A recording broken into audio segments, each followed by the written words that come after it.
Good evening, I'm Steve Clapp. Klaus Matzke and his teenage son came to London to see the sights, but they won't be returning. The pair from Austria were shocked when they were stopped by two community support officers because they'd taken pictures of a bus garage. They say they were told that taking pictures of anything to do with transport was strictly forbidden and forced to delete the photos. Their passport numbers were taken, as were their hotel details. Here's Emma Walden.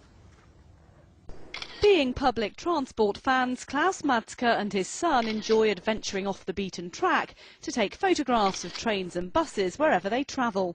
So when they visited the capital from their home in Austria, they sought out some of the more unusual tourist destinations.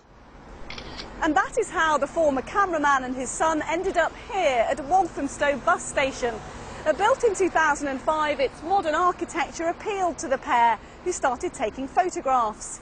Within minutes, two police officers had arrived and demanded that they start deleting their images, citing anti-terrorism rules as the reason why. It's now emerged that the 69-year-old and his son were actually approached by two community support officers who did question the pair but deny telling them to delete any photographs. Not Mr. Matzke's version of events, and he was so outraged about what happened he wrote to the Guardian newspaper describing the deletions as not only enforced destruction of private property but an infringement of his privacy. So what is the law, and do the authorities have any right to stop the public taking photographs?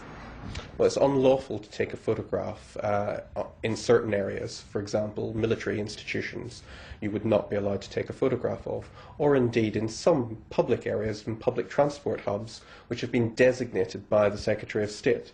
There's no suggestion that Walthamstow bus station is such an area. What should a member of the public do if they're stopped in this situation? They should inquire from the police as to why they've been stopped and under what power they've been stopped.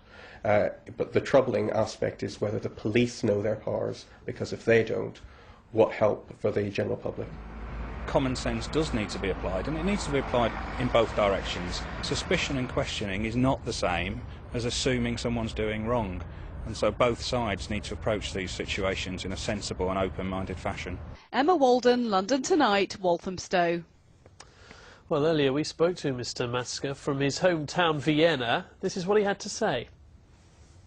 They stood for several minutes in front of us and watched our cameras, small cameras, and watched photo after photo, and we had to delete anything where anything was seen with public transport, a bus or a train station, or yes, exactly these things.